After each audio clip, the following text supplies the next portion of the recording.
Hi guys, magandang araw. My name is Yaela Vilino. Welcome to my YouTube channel. Please don't forget to subscribe, like, comment, and share. Kung nagustuhan nyo ang aking mga panibagong upload video, may tatalakayin na naman tayo ngayon ay kung bakit malungkot ka. Let's go! Namumuhay tayo ngayon sa katakatakang panahon, kung saan na ang mga tao ay sa tingin mo ay nasa kanila na ang lahat. Sila pa ang nakakaramdam na may kulang pa sa kanila. Mga tao na sa tingin mo ay masayang masaya sa kanilang buhay, pero sa kabila nito ay hindi pala.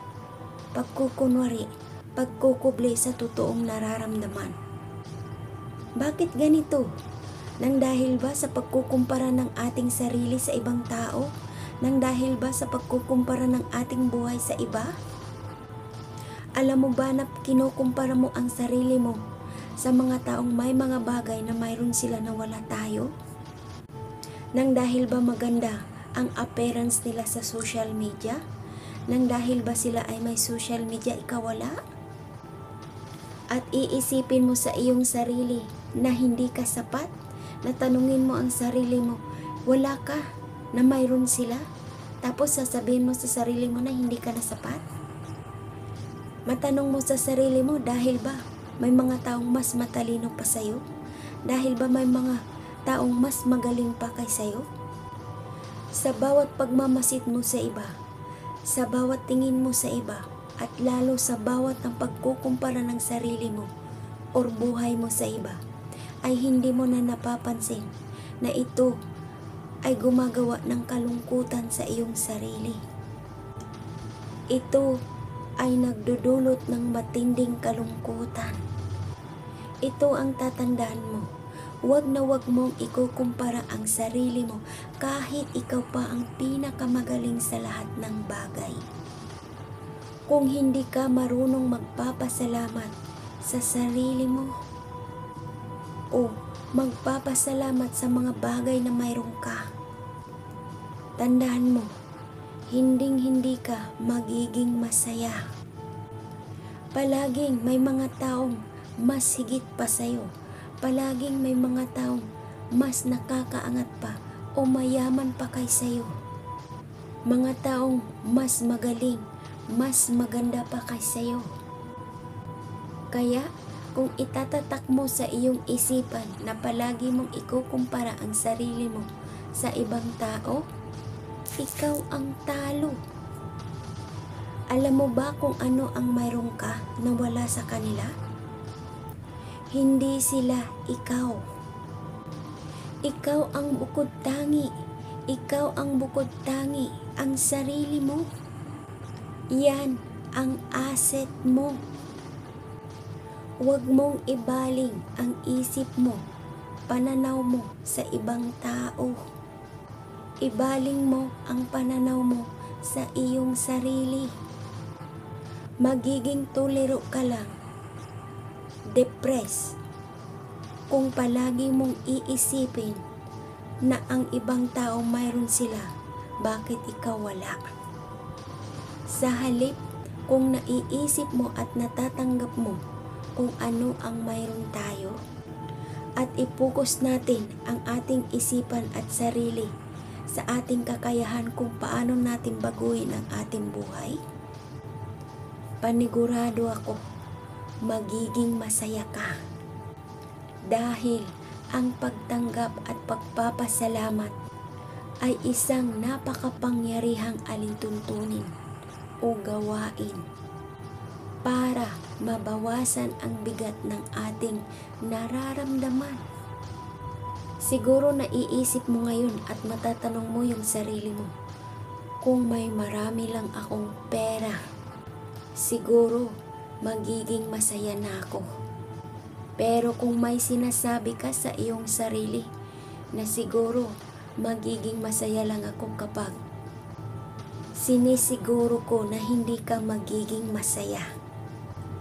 Kasi ang buhay ay may iba't ibang hamon at balakid sa ating mga daanan. Kaya, huwag mong ikumpara ang sarili mo sa iba. Mag-focus ka sa iyong sarili dahil ikaw lang ay nag-iisa. Ikaw ang bukod tanging nag-iisa na makakasalba sa iyong sarili at makaiwas ka sa kalungkutan at inggit at ipapareho mo ang i-confirm mo ang sarili mo sa ibang tao. Kaya kung naitanong mo sa sarili mo na pagod ka na sa buhay mo, lagi mong tatandaan na hindi ito permanente sa buhay natin. Malalampasan mo rin ang mga balakid, ang mga hamon sa buhay. Dahil ang pagkukumpara ng ating mga sarili sa ibang tao, sa ibang bagay, ay napakalaking issue. Lalong-lalo na ngayon na usong-uso ang social media, na ang lahat ay pagkukunwari, na ang pinapakita lang sa social media ay ang mga magagandang kaganapan lang sa kanilang buhay, pero ang totoong buhay gusto lang nilang ipopost sa social media ay ang marangya ang buhay nila, pero ang katotohanan ay kabaliktaran. Hindi totoo ang lahat ng nakikita mo sa social media. Ang totoo ay malungkot ang buong pagkatao nila. Binabaling lang nila ang sarili nila para maging masaya sa social media. Kaya huwag mong isipin na yung ibang tao nagpo-post sa social media ay masaya na yung ibang tao mayroon sila na wala ka. Huwag mong isipin na ikumpara ang sarili mo, ang buhay mo sa kanila. Dahil naiiba ka. Lahat tayo dito sa mundo ay may behind the scene. Hindi lahat na nakikita mo sa tao ay perpekto, masaya, kontento. Hindi, walang kontentuhan, walang masaya at walang perpekto dito sa buhay, dahil halos na sa kalimitan sa mundong ibabaw ay huhumaling sa mga bagay na mas higit pa kaysa ninanais nila sa kanilang sarili. Kaya, i-focus mo lang ang sarili mo sa kung ano ang gusto mo. Dahil ang ibang tao o tayo ay may kanya-kanya na mga scene at hindi natin alam kung ano rin ang kanilang istorya sa buhay. Behind the scene. Dahil lahat tayo dito nabubuhay sa mundo ay may iba't ibang kalungkutang dala-dala. Yung nakikita mong reflection na masaya sila, pero behind the scene, malungkot sila. Tulad ko, pinapakita ko sa tao ang saya-saya ko. Nagkikreate ako ng content, nagmo-motivate ako, nagagawa ko ng mga videos at ina-upload ko.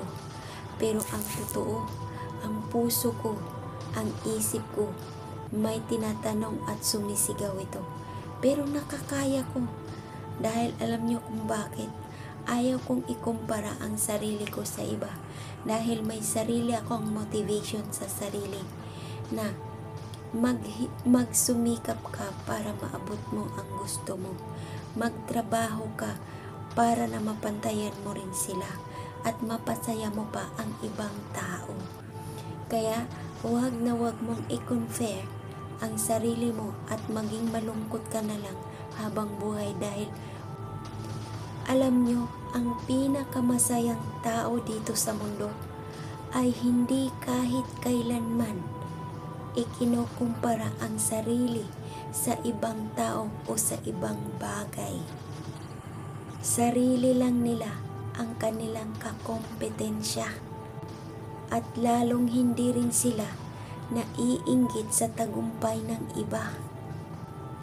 Bagkus hinahangaan nila at sinusuportahan ito.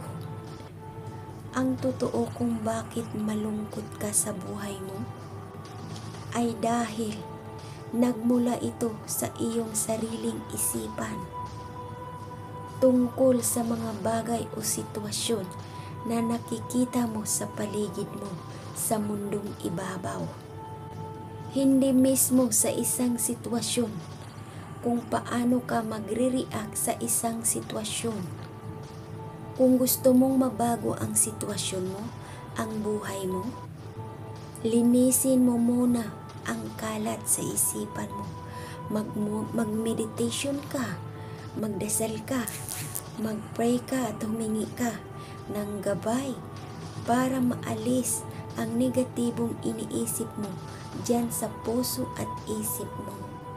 Gawin mong inspiration ang kalungkutan para umangat ka. Hindi para na ibabagsak ka pa. Hindi gagaan ang iyong nararamdaman kung hindi ka gagawa ng paraan kung paano mo maipapakita sa sarili mo ang ikakabuti at magiging masaya sa buhay mo. Kung gusto mo mabago ang sitwasyon mo, baguhin mo muna ang pag-iisip mo.